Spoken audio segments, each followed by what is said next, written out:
Hey folks, thanks for joining us for this edition of the Team Huddle.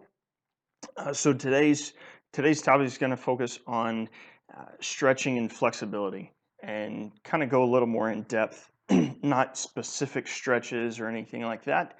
There's plenty of media and content out there about that, and of course, I'm far from from the stretching flexibility expert. Of course, those of you who are avid yoga followers, practicers, or however you incorporate it, you probably know just as many, if not more, stretches than I do, and chances are you're better at them.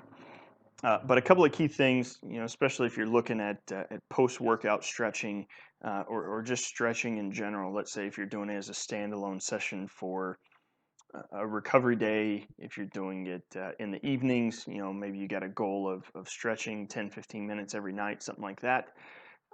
There's a couple of key things, some common mistakes that certainly observe from a number of athletes that is really, I guess, what I say blocking or hindering their progress or their performance in relation to stretching.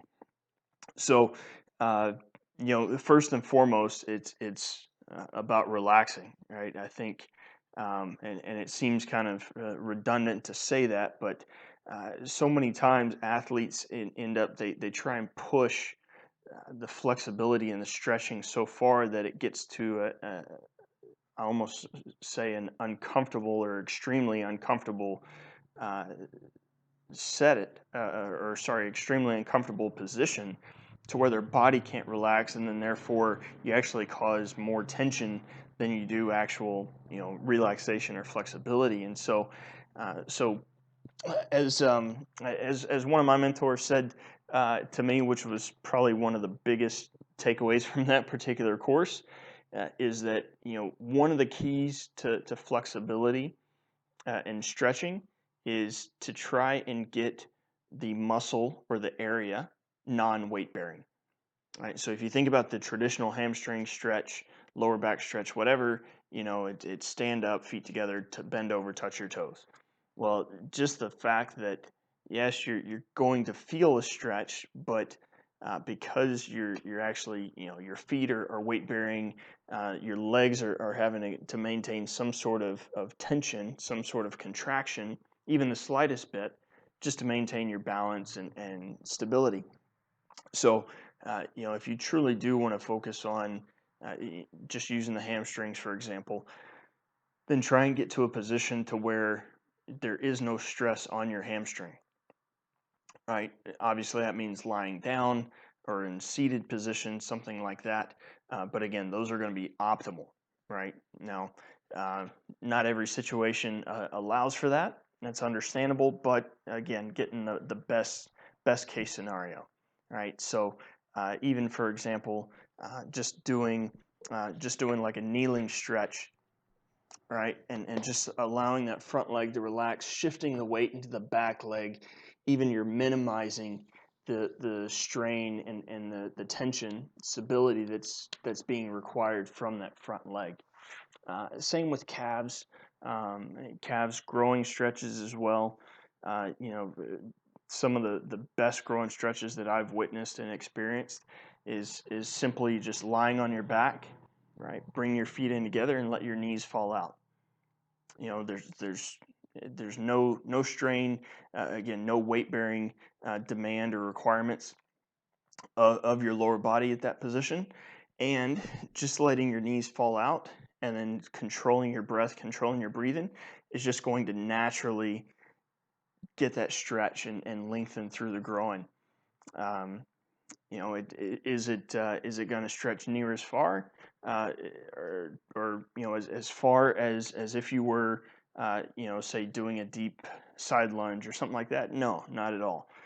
But again, it's going to be more closer to your actual capability, right? Versus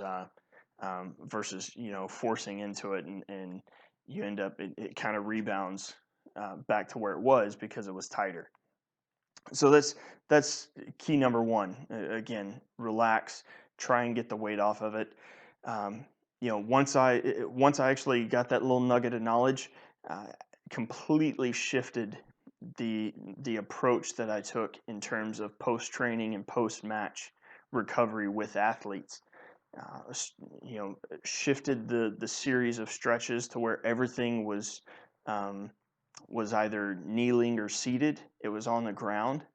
And of course, as we started to incorporate more breathing exercises, breathing cues into it, it just made it a much more relaxing setup for the athletes to make that transition. All right. So the other thing with stretching and flexibility is positioning. Okay, body position, technique, and you think, well, I'm stretching, is there really technique involved? And I liken stretching to any other exercise that you're going to do. If you have the wrong technique, if you have the wrong body position, then you're trying to stack blocks on a weak foundation, right? So in terms of stretching, the key thing, the key one that we always go to is or demo is the hip flexor, right? So kneeling hip flexor, and you'll end up seeing a lot of deep lunging here, right? And then a lot of arching back and everything else. You see a lot of this movement everywhere else except the hip flexor. And so, a good example of what I'm talking about is setting up, always go 90-90, right? Hip stack over the knee, okay? Then use the glute, right, to stabilize the hip, right, to get that good hip tilt that you're looking for, right? Draw the stomach in to where it's nice and stable, as if you were, getting ready to jump or sprint or squat, something like that, right? And then from there, then just get a smaller shift, right? So right now, get a good stretch to the hip flexor, even to the top of the quad.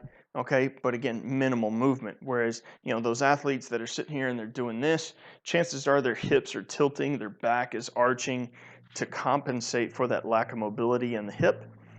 And so, if that is the area that I'm truly trying to focus on, then let's lock it in, let's isolate it, right? Minimal movement is going to maximize that stretching technique. Same thing, hamstrings, for example, right? Sitting down, okay, sitting down and reaching. A lot of times, it's the tension or the lack of mobility in the lower back that restricts the individual from actually stretching the hamstrings, which is what they're trying to get. And just a side note as well. A lot of times with a hamstring stretch, you hear of individuals say, "Oh, well, I can feel that in the back of the knee." And I'm not a physical therapist. I'm not a physiologist by any means. But the one thing that I do, probably the second most important thing I took away from that class, besides don't be weight bearing, is that you don't have muscles that cross over joints. You might have tendons, ligaments, certainly nerves, but not muscles. And so, if you're feeling that, if you're feeling the stretch or the tension behind the knee, right, then you're tugging on something else. It's not the true hamstring that you're stretching. Not saying it's wrong or anything, right? But just want to make sure that that we're all aware that we're not under a false impression that that sensation back there is actually giving us benefit somewhere else that we're trying to target. Okay. So key thing with this, obviously, I'm seated, right? Not weight bearing in the legs, which is good. Number one. Number two, if I know that my lower back or my upper body in general is limited in its mobility, right? Then how can I take that out of the picture and put more emphasis in the lower body where I'm really trying to stretch? So one, right? Start out. This is a great one. It's good standing, but obviously a bit more effective and efficient seated. All right. But basically bend the knees to the point that the ribs and the quads come together. Okay. So now any movement I have, again, so we know this is the lower back is the restraining factor. Okay. We take that out of the picture here. And then from here, if we extend the hamstrings out, right, we maintain an upright or better spinal position. right? That's going to give us a more true and effective stretch through the hamstring. Okay. Again, you can do that from a standing position as well, and you'll really feel not only your hamstrings but also your lower back get a deeper stretch. Same thing goes for any other part of the body, right? Shoulder, arm, bicep, tricep, etc. A lot of people doing a doorway stretch, and as they do it, they really turn their chest or they shrug the shoulder up, which is not an ideal position anyway, right? So again, make sure you get that good technique, good posture. Set it in a good, limited, controlled range, and then you'll get a much deeper stretch, and hopefully over the course of time you'll get better, or you'll see better flexibility. The other things, the bands, right? TheraBands, even towels, something like that. Those are things that can, one, they just lengthen your reach, right? You might not be able to reach your toes, but the other added benefit to this is they allow your upper body to relax. So let's say, for example, that you are trying to do a hamstring stretch or something along those lines, right? That rather than trying to strain and reach for my feet and hold that up, all right, they allow me to just keep my upper body a bit more relaxed in a bit better position. So again, right, I can stay calmer, my body is not going to be tense, and I can get a deeper, more effective stretch in the area that I'm trying to target. So again, the two big takeaways for today in terms of stretching and flexibility. One, make sure that you're relaxed, okay, as much as possible. Get off your feet, get seated, get horizontal, as we like to say sometimes. And then two, just like with your lifts, right, make sure that you have good technique, and it's not only going to help you stretch that much better, but it's going to hopefully get you better results as long as you're consistent with it. The athletes that have worked with me, or that I've worked with, the teams especially, they know that I'm a stickler. I'm a drill sergeant when it comes to stretching.